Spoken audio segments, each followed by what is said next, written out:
Hi, I'm Wayne Tuttle, and this is Chasing Legends.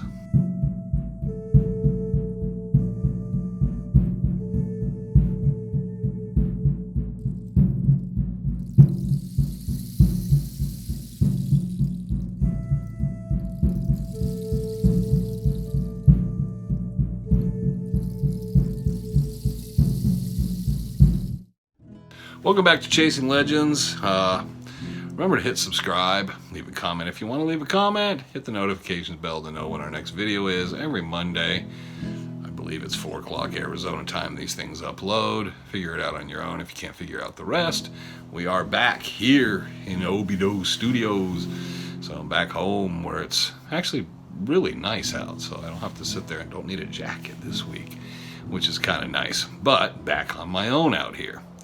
We're going to cover some material. Before we do, hit the About section if you're interested in a Dutch Hunter Rendezvous shirt or a Legends of the Superstition Mountains shirt in the black, the gray, the short sleeve, long sleeve.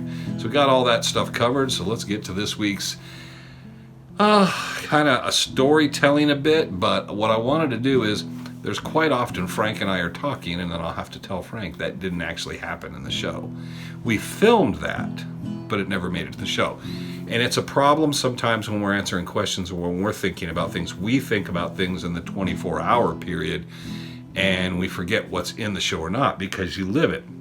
Similar to memories, you'll take 5 people and a specific memory and they'll all have certain things that don't quite line up. But with us, definitely the problem is we always think in things in a chronological kind of way, and it can get confusing when people talk about the show because they will reference things and we'll think, well, that didn't happen then.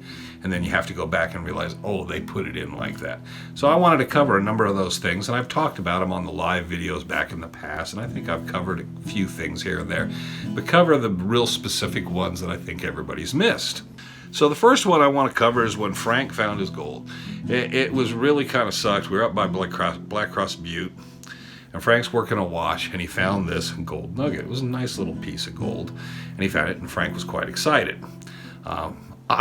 Meanwhile, I'd gotten bored of whatever they were doing, so I had wandered off. I think it was to have a cigarette, because at that point they were still kind of making a big deal about whenever I would smoke on camera.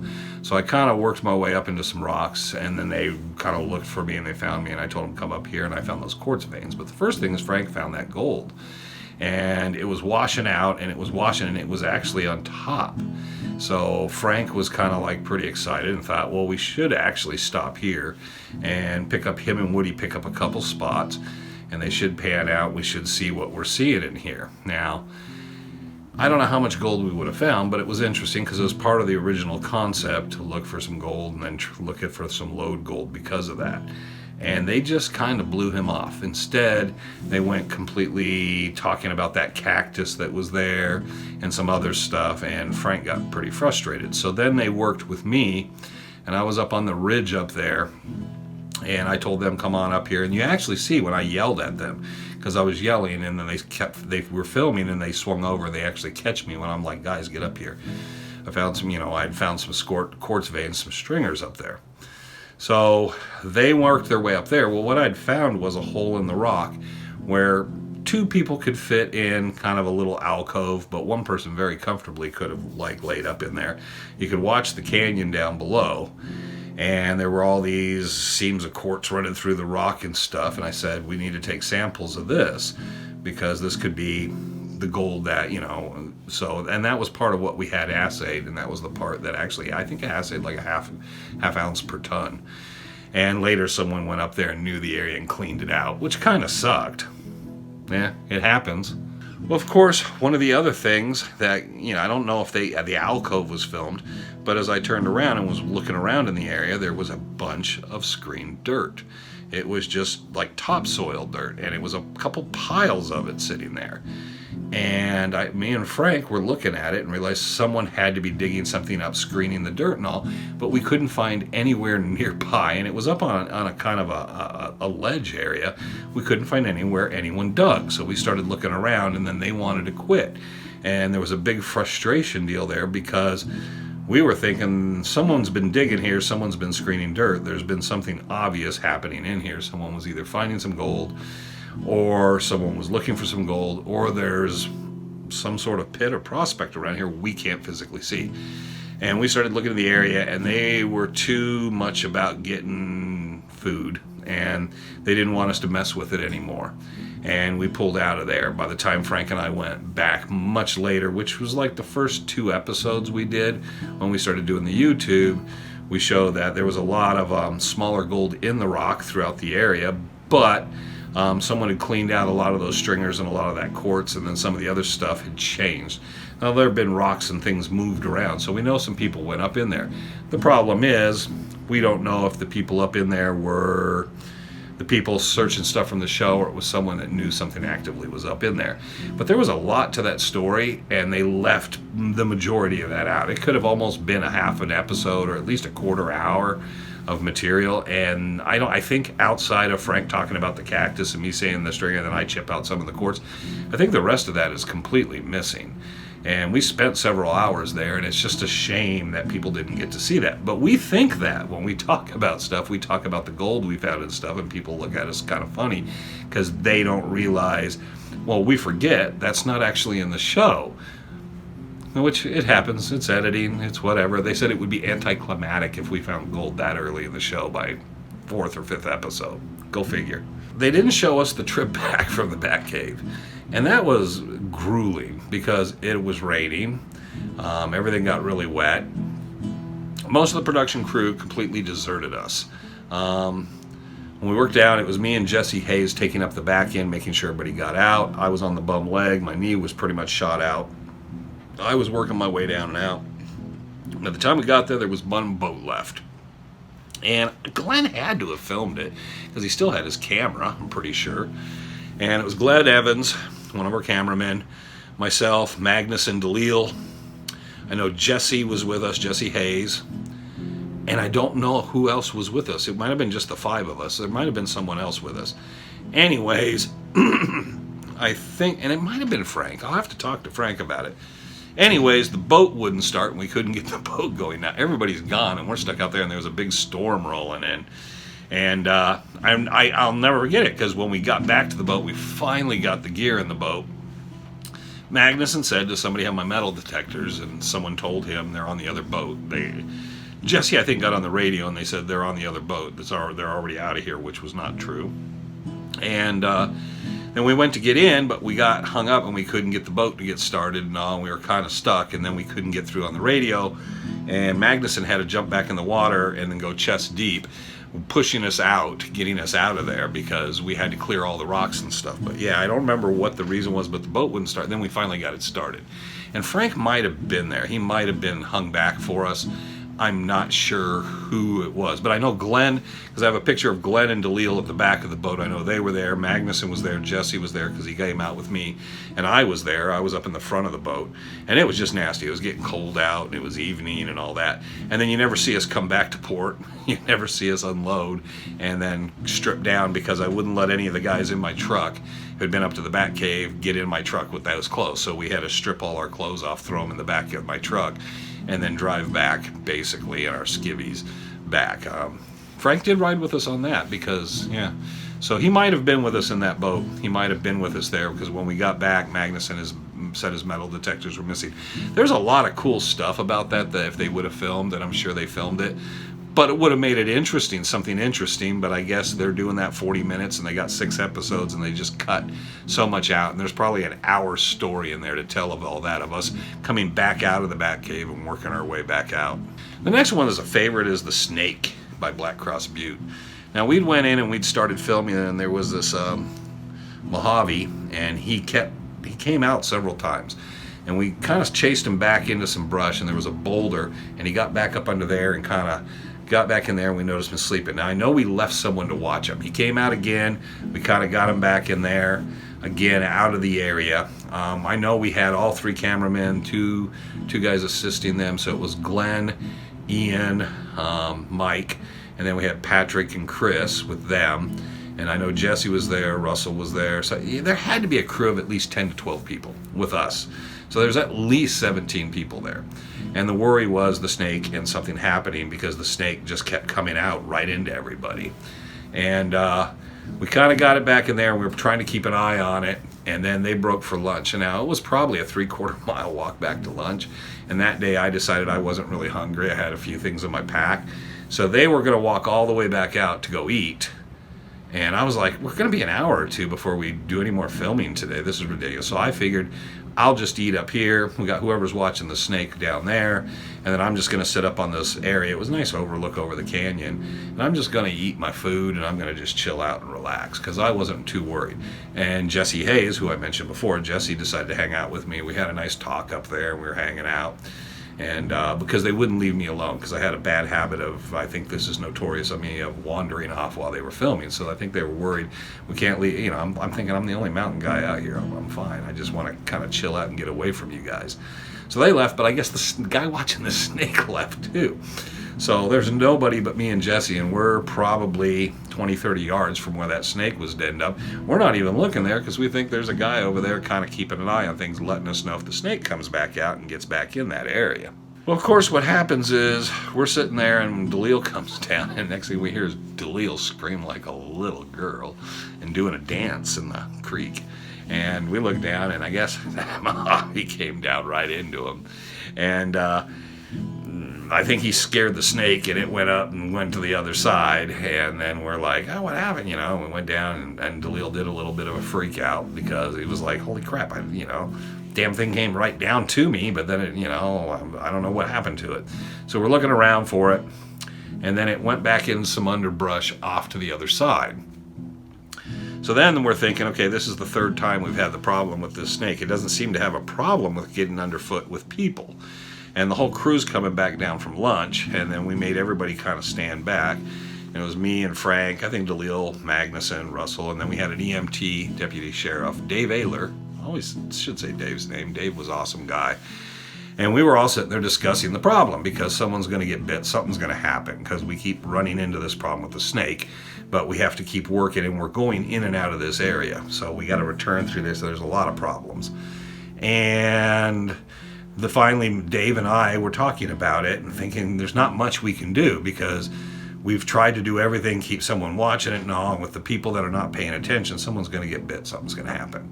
So we just need to be done with this snake. Now, this was only the second snake the whole time we actually disposed of. So it wasn't like we were out killing snakes. Even though PETA and the Humane Society and all these people had an uproar, it was a problem, and it was not, somebody didn't need to be getting bit or something. This snake, for some unknown reason, was in there. We couldn't figure it out, and it was covering an area about, I don't know, probably 40, 50 yards by about 20, 30 yards. So it wasn't like it was a small area there. Oh, it had a den right there. We were invading something. It just was wanting to travel with us as we're filming. So the decision was to dispatch it, and Frank pretty much just stepped forward that he would do the deed. Well, Frank went to dispatch it. He took a shot, and then he had to take a second shot. I think he took a third shot before he got rid of it. And the snake was killed. And then I turned and said to Russell and talked to everybody and said, why don't we do something with the snake? Because if you're going to put it in the show, there needs to be a purpose, reason, and explain. So the idea was to explain the reason for dispatching the snake. And then I stood off camera with the cameraman. And then I basically did a tutorial. So Magnuson wanted to learn how to process a rattlesnake. So he did it on camera. He did actually a really good job. But he had to do that. He cut the head off. He went up a little ways and buried the head and all that stuff and skinned the snake. And the whole idea was, I told them, is then we can take the snake and later we can cook it at a campfire. I'm not interested in eating rattlesnake. We actually have food in our packs. But I thought that would make a good thing, is then later showing a campfire with the rattlesnake being spitted over it. And I thought it would kind of like alleviate the whole thing, is like the do not waste things, that type of thing. So we process it, we save the skin, the rattle and everything. We're going to prepare the meat, let the guys have some rattlesnake with their beans. And lo and behold, we got to that ledge that night and started that fire, and there was no snake. So I don't know what happened to the snake. I didn't see it again. But it was kind of problematic because they just put in the scene where there's the snake. Someone says snake, and then Frank shoots it, and that's it. And you lose probably an hour of footage of the rhyme reason of why we did that and what we did afterwards, and the process of what wasn't filmed but was supposed to be filmed to process snake. I think there was just some sort of problem where they just time-wise, or they just forgot about doing it. And like I said, I don't know who had the snake. I don't remember what happened to it. Someone would have to remind me. Oddly enough, as we're leaving there, they left out a bunch of stuff because we were mic'd up so you could hear what was going on.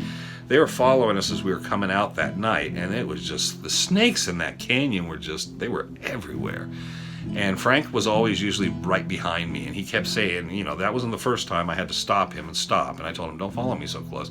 Because they were running some light, but they were trying to film us in the dark, so my eyes got enough night vision, and I kept my head down, and I could see the snakes in our pathway working its way. They were working across our pathway, so there was a couple times I had to stop, make Frank stop. We had to wait for the snakes to get by before we could continue down through, because everybody else was keeping their head up and just stumbling through the dark and stuff. And I remember yelling, telling them to keep the flashlights off and stuff so we can see, because there was a pretty good moon out that night.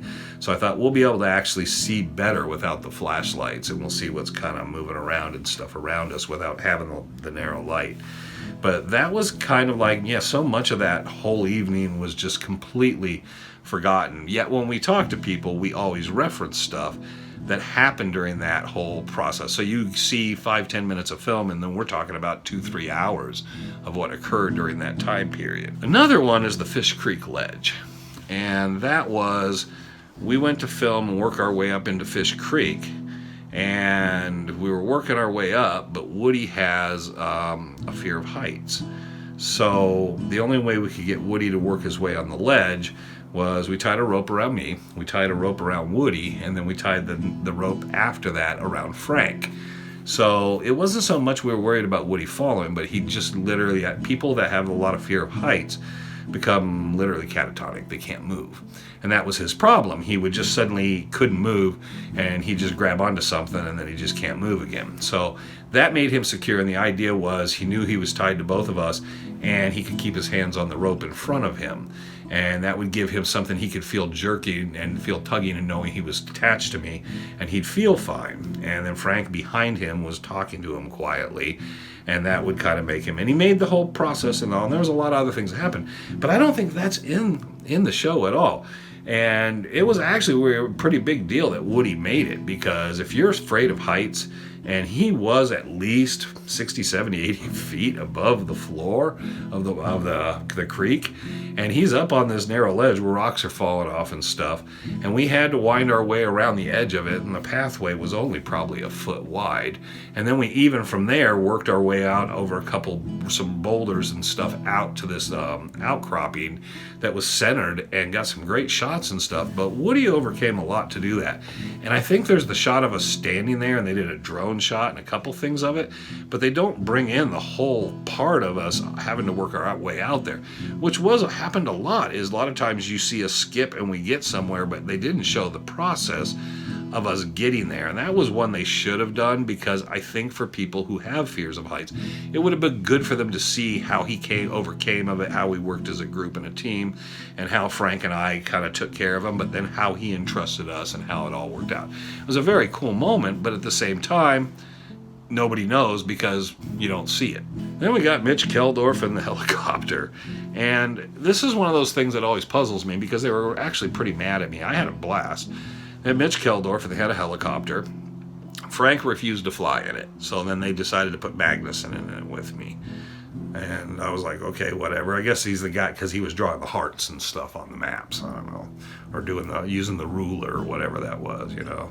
So they were supposed to have me up next to the pilot, but Mitch had removed the other seat, and Glenn Evans was in the helicopter with us, so he sat up in the nose and filmed back at me and Eric, and then me and Eric sat in the seat, and then Mitch was in front of me.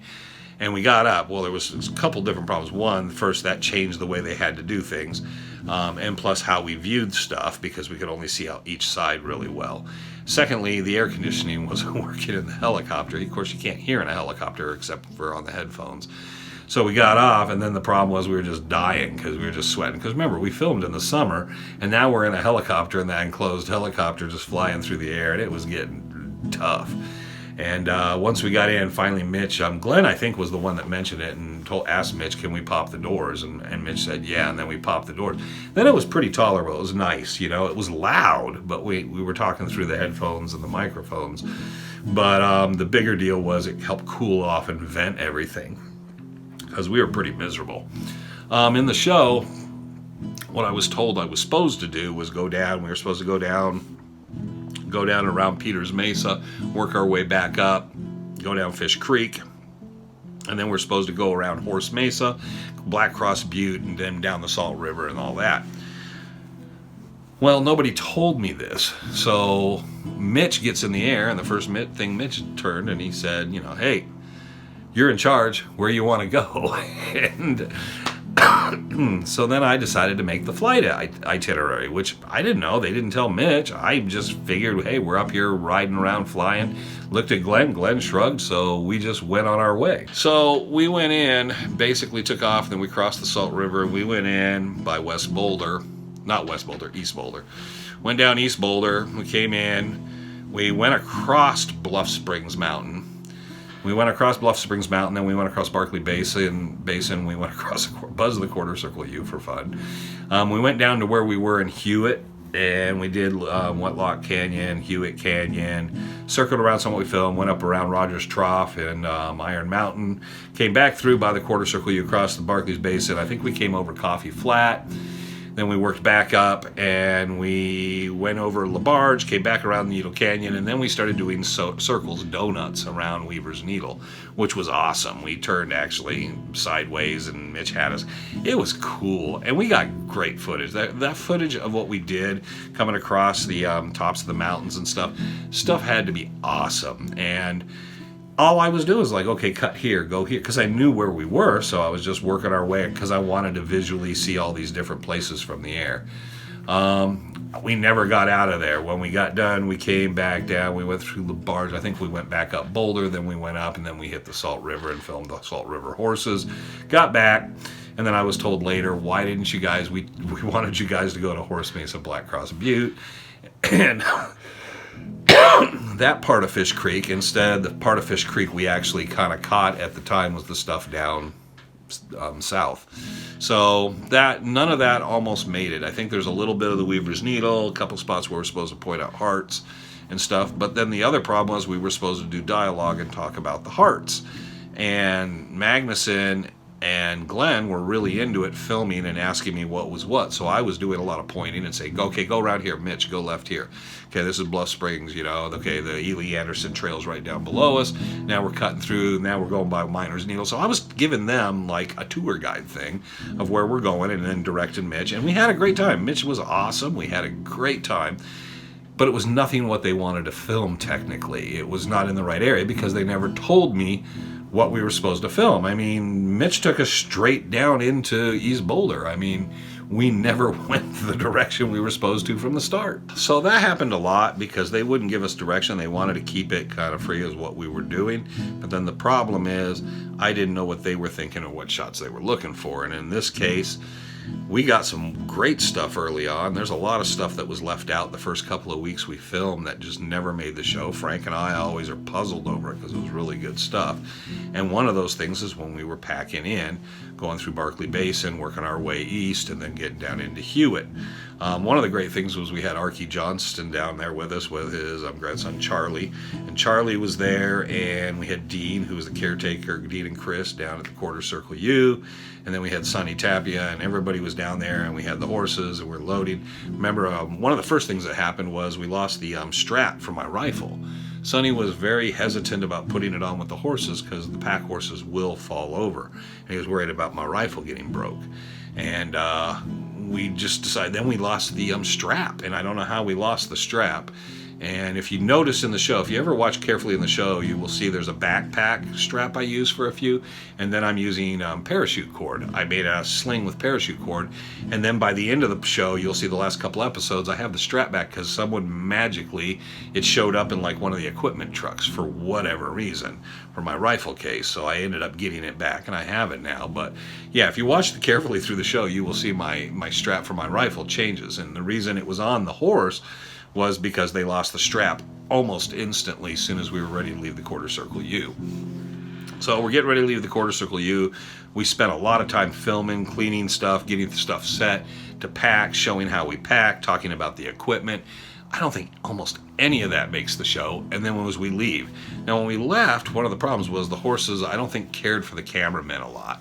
And the cameramen buzzing around. We had Dean and Charlie kind of ghosting us to catch any loose horses, because the horses kept breaking loose and they kept taking off, and we kept having to wrangle and bring them back in and then settle everything down.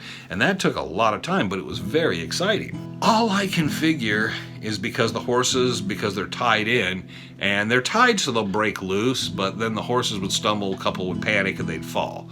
And they fall over, and they break loose, and then they take off, and then we have to get them back. And maybe they were worried about people thinking that's cruel with animals, but that's how that stuff, packing animals, that happens a lot. It's kind of a common thing. And it was great footage. It showed the reality of packing all this equipment in, of how this stuff works. And it was a lot of equipment we were bringing in, going back in there. And that was hours and hours of doing that and talk. There's very little of that when we initially went out the first hour or so, and then down in Hewitt, they showed very little what happened there because the horses broke loose again, and Frank and I had to really scramble and help and pick up the horses. I think initially we kind of led the horses, and towards the end we were trying to let the horses take the lead, hoping that would calm them down. Plus they were keeping the cameramen away. But that was really a struggle, and it was great being there with Archie and Charlie and them, and we had lunch and stuff and hanging around and talking, and I really would have thought they would have brought and set the cameras in a little, some of what we're talking. Archie wasn't very talkative at that point, but it was great, someone who'd spent so much time in the mountains, especially with Tom Collenborn, and getting to sit there with the gentleman and have lunch with him, just to be around him. It was very, very cool, and Charlie told me he really enjoyed that. He had a great time coming out there and being at the Quarter Circle U and being out there with all of us. And he smiled a number of times and stuff, but he'd had a stroke, and I know he was having a lot of health issues and all, but it was great meeting the man and just spending time with him. So, and that was another thing. I don't think he's in the film at all. We did so much of that. I mean, there was people we filmed, and then it just never made the show. And a cameo would have been nice. In Archie's, because he spent so much time in the mountains packing so many people, and he was a pretty incredible individual. Along with Archie, another individual we spent quite a bit of time with was John Wilburn. John's memory, and he had a number of problems, but he did we did get through a few things with him. And once they got some initial things, they wanted to go much more in depth with him, and that was a big mistake, because then they decided they kind of let him kind of lose track and where he was, and then I think they just kind of became dismissive and all. But John should have been in there. Incredible individual, his knowledge of the area, and especially the mines in that area, like things like the Mammoth, the Black Queen, the Wasp, the Bulldog and stuff, was pretty extensive. John was such a nice guy for so long, and so well respected by a lot of Dutch hunters and treasure hunters. And we did film him, and he didn't make the grade, he didn't make the cut, whatever you want to call it. They did not bring any of that footage in. And he talked about the Peraltas, he talked about the Spanish, Mexican mining, and Anglo mining during different periods. And they could have edited it and had John in there. And instead, because they had a few communication problems, and John's had a few issues of his own. I don't know if it's Alzheimer's or dementia John was suffering from, but rather than edit it and utilize it and let him get in the film, it was pretty disappointing because none of it made the case. Pretty much like Archie, they could have just had us sitting there talking to Archie and Charlie talking about something and had him in it. They could have showed the Wranglers having Dean and Charlie, had us run across them. I always felt like everybody that participated and worked with us should have got their moments, and they had a tendency to like either arrange to have someone or do something with someone and just decided not to do it, or they would just edit it and that stuff never showed up. And it was disappointing because it was nice to me that we got Shoes in, we got Clay in, we got Tom Collenborn in, we got Jack Sanfelice. But and we wanted Ron Feldman. I think Ron had done some other project and there was some sort of weird matter we couldn't have him. And of course Jesse and Josh were in off doing Ice Cold Gold, so we couldn't get them in there. But literally we reached out to everybody because we wanted everybody kind of somewhere in the show. And part of the idea of having everyone in the show was a big part of it was us being able to sit there and say, I wanted to kind of say thank you to these guys. And I know there's sometimes, and I guess it's a bad word to use, but jealousy. But people are like, well, why didn't you have so-and-so or so-and-so? And the idea was get as many people in that first 6 episodes. And then when we came out for season 2, we already had a list of people to bring in to do cameos and spots and stuff. Because I wanted to get everybody in there because I thought that was extremely important. That people saw who the Dutch hunters are, not the people that sometimes do videos or talk about the ghosts and the superstitions or talkers, act like they know something. It was getting the guys that were knowledgeable. And the big part of that was having Tom and Clay and a John Wilburn. And we never were able to get to season 2 to get Rick Gwynn in there. And we never were able to get Ron in there. But we wanted to, because that was the whole purpose to me to some extent, was to try to tell the story. History Channel did its own research job on the internet, which disappointed me. By the way, they all had a copy of the Bark Notes. I gave everybody in the cast crew and even sent them to A&E and History Channel. So they all ended up, I printed out at least 30 copies of the Bark Notes and sent them out to people or gave them to the people. So everybody had some sort of knowledge base of the basic story. And what was surprising is I guarantee you most of those guys to this day, 90% of them never read it. So they had no clue. Now they listened to stories. I would tell them a lot of the stories from it. But it was disappointing none of that ever made it to the show itself, or maybe in season 2 they might have used that. Who knows? Which is another scene, and I know it was during the initial casting call pilot sequence where there was a lot of stuff that wasn't used, but there was one where we sat around and told stories. And it was a really, really cool spot, and I don't know, I guess History Channel has that footage, and it's surprised that they've never used some of it. They wanted everybody to tell a ghost story. And I didn't have really ghost stories. And I didn't know why they wanted us to do that. It was like, it's like freaking middle of July and you want me to tell a Halloween ghost story? I'm sweating my ass off on a bale of hay. And we're sitting there and I said, well, why don't I tell the Adolf Roost story? And I said, let's do 2 versions, okay? I'll do the long version first. And it probably lasted about 20 minutes. So I did the Adolf Ruth 20-minute long version with the whole group sitting there. And this is people that weren't later in the show, but you could have been, they were people down there listening because Frank's there, Woody's there, Magnuson's there. It would have been enough to make sense. And then when we finished filming that, then they cut, and then they said, well, can we do a short version? And I said, how short? And they said, 7 to 10 minutes. Give us a 7 to 10 minute kind of overview of what you just said. So I went back into storyteller mode, sat and did the Adolf Roost story in 7 to 10 minutes. And they loved that. And I thought that would have been a cool, not just extra, but you could have put that in a program or had it, it would have been something excellent.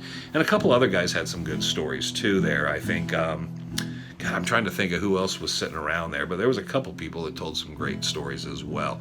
Not necessarily ghost stories, but once I told more of a treasure hunting Dutchman, Lost Dutchman type story, a couple other guys kind of chimed in that had some base knowledge and tell a historical event story like that, which was very cool. None of that made the show.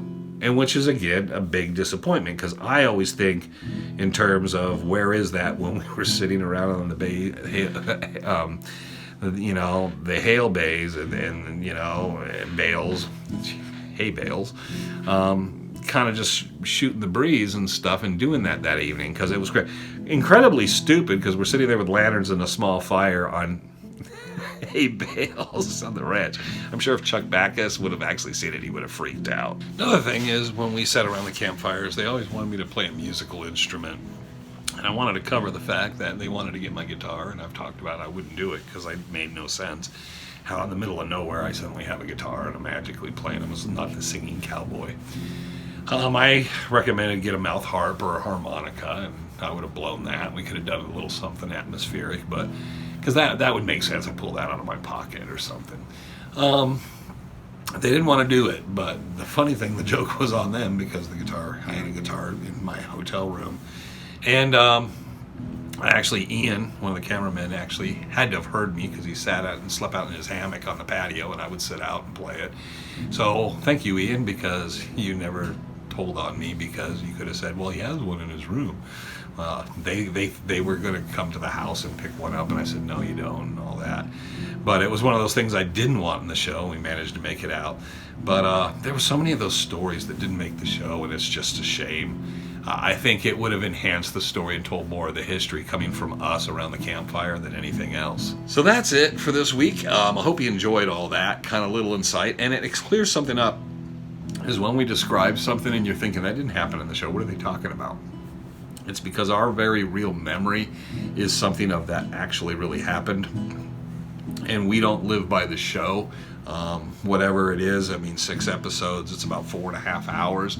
We're looking at hundreds of hours of time that we spent out there, and there's just so much stuff. I think the Peralta section and all that, which maybe I'll talk about that someday.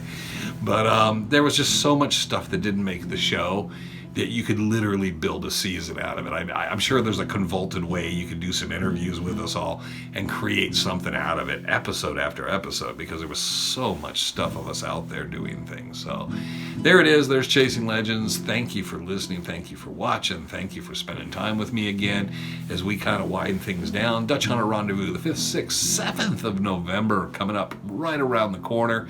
Hope to see everybody out there. There'll be a lot going on. Anybody who wants to kind of interview for stuff or do stuff or catch themselves on Chasing Legends, I'm hoping we can knock out a few Chasing Legends while we're there and kind of get those posted up and stuff with some of the people there. I'd like to kind of get some interview type stuff in with some of these interesting people like we did with Sal and Robert May.